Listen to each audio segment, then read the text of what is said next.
Boom.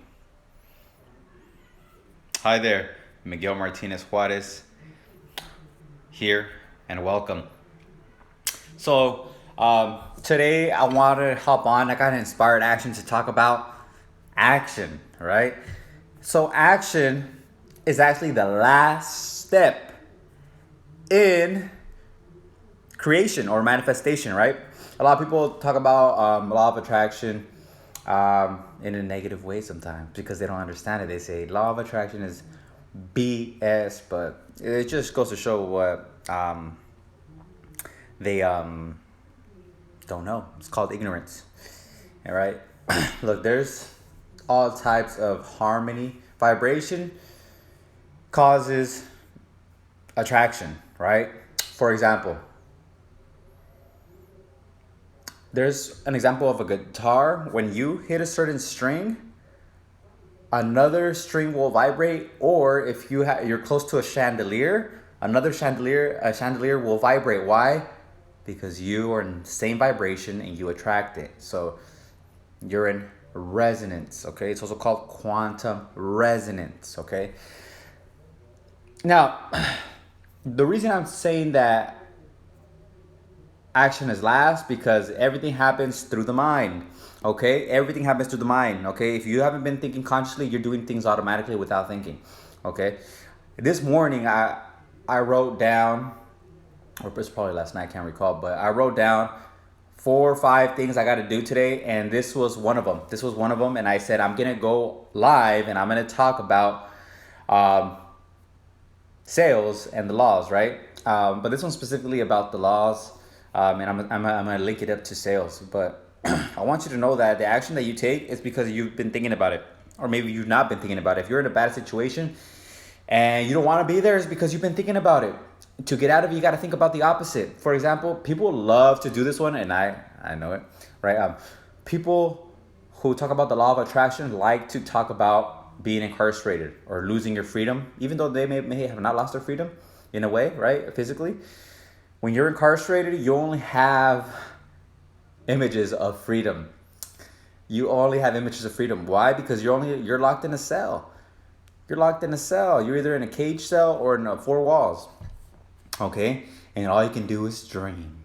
But sometimes people don't believe in dreams. They don't believe that they can accomplish their dreams. Me, on the other hand, I had the Bible. And for some reason, I said, like, man, this guy, Jesus Christ, such a good guy. I believe he could do these things, these like good things, not judge people. May the one who sinned throw the first stone, right? Don't judge people. Focus on yourself. So I'm like, okay, he's right. I could just go on and do good things, right? Not focus on the bad things that I've done in the past. So he's a good guy. I'm like, man, this guy's good. I want to be like him. So, and he talks about faith, and believing in God and believing in a higher power. If you ask a mountain to move, it will move, right? That's having faith. I knew he wasn't talking about a real freaking mountain. He's talking about faith, right? Have faith, right? And if you think about a plant, there's a lot of metaphors. If you think about a plant, you put a seed in the ground. You don't say, hey, it's not going to come out because you don't see it. Like, the seed is gone. You can't see it. No, you know it's going to grow. Same thing with the thoughts in your mind. Whatever you hold in your mind, you'll start doing. So in the morning, when I did my list of to do, I said I'm gonna go on the video and I'm gonna take inspired action. My inspired action wants to talk about action, okay? Because you need to have thoughts, put things in your mind, okay? Sometimes you act on them right away because you'll accept them. Your belief is strong. But over time, sometimes you have to do it over and over and over again. You gotta plant it in your subconscious over and over and over again. One hard thing for me was getting in shape.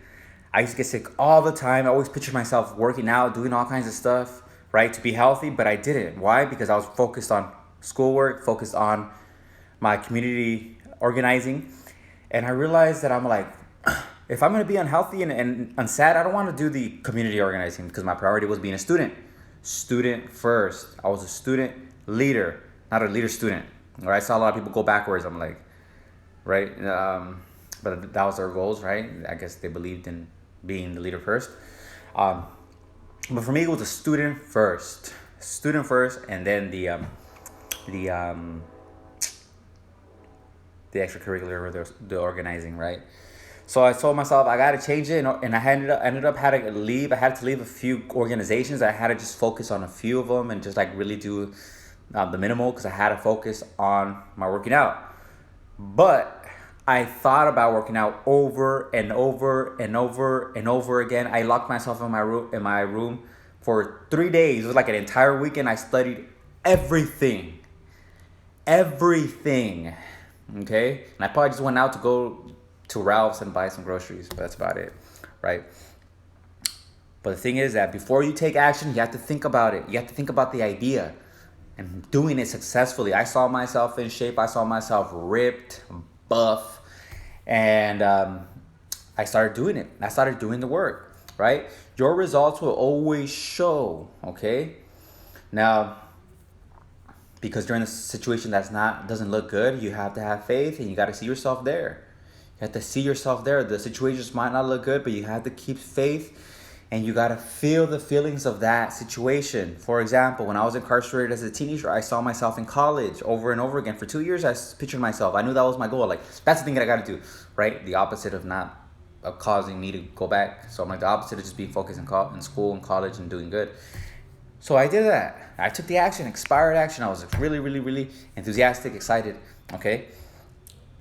And everything just happened. Same with my fitness. I didn't like the situation. This is why dissatisfaction is really good. Dissatisfaction propels you to do a certain thing. Sometimes a situation happens, so you do the work. Okay. Sometimes the situation may not look good, but you got to continue to be grateful.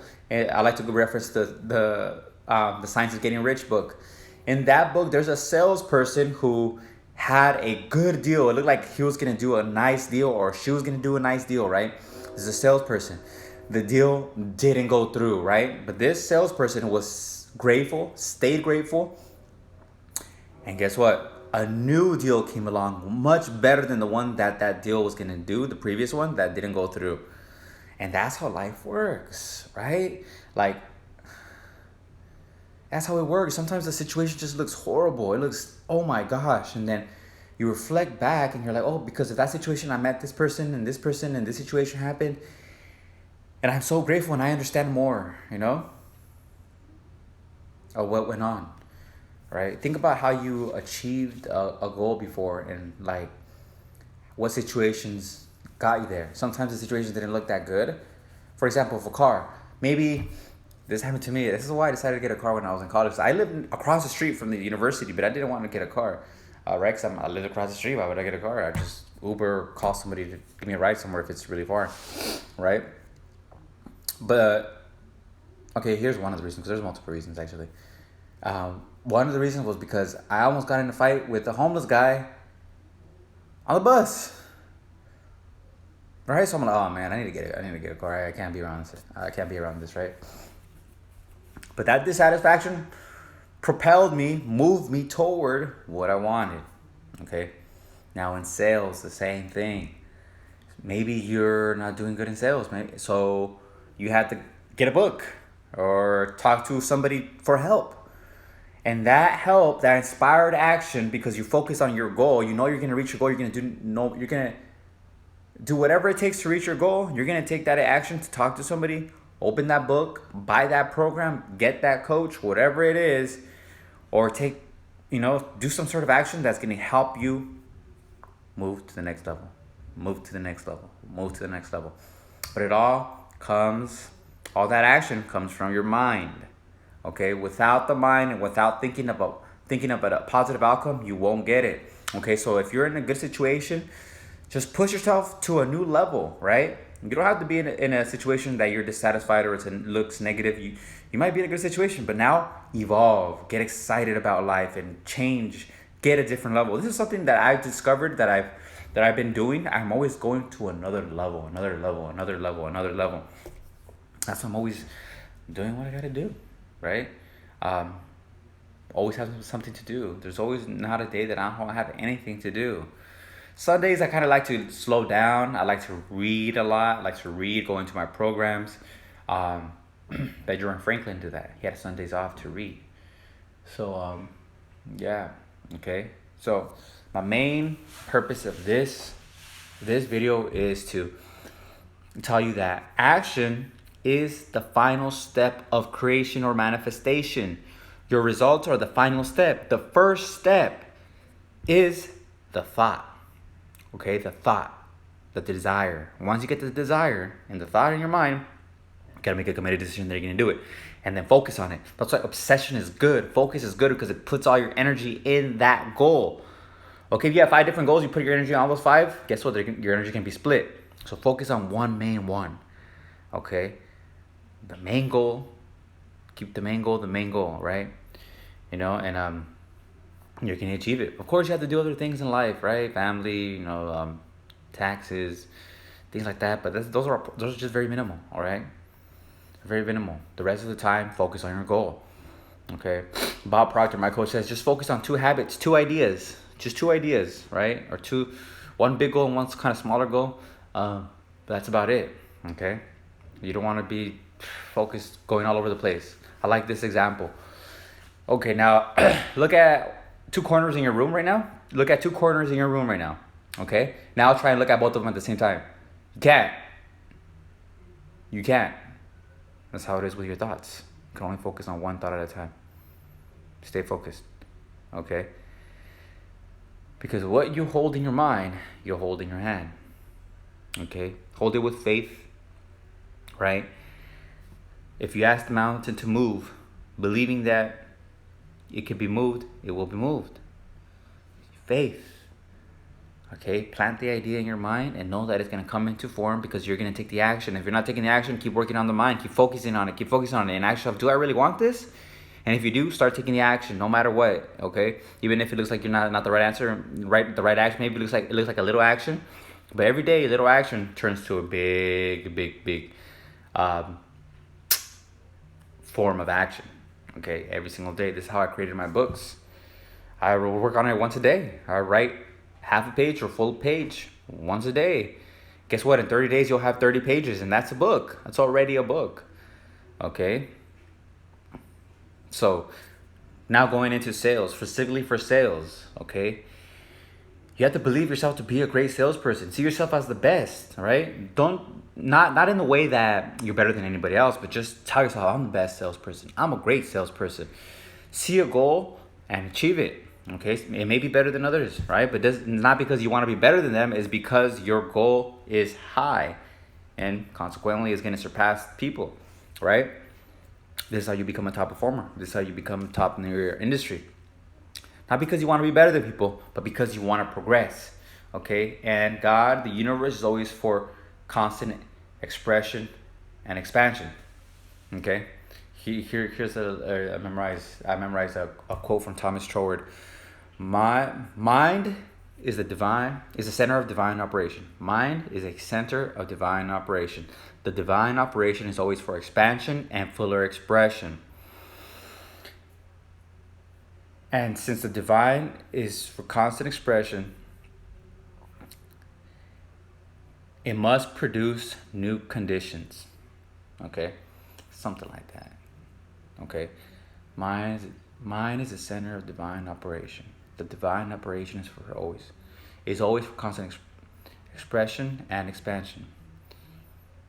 Since the divine is for constant expression, I can't recall it, but that's the main idea, is always for constant expression. Okay, I'm still gonna post this. But that's a very good quote I really want to share with you. Okay, that although it's partial, the first 2 lines, the first 2 sentences, mind is the center of divine operation. Since mind is the center of divine operation, the divine operation is always for constant expression and fuller expansion. Therefore, if you want to go to the next level, you will go to the next level. Okay? You will go to the next level. All right? And this is my message. Focus on your thoughts. Decide you're going to do it.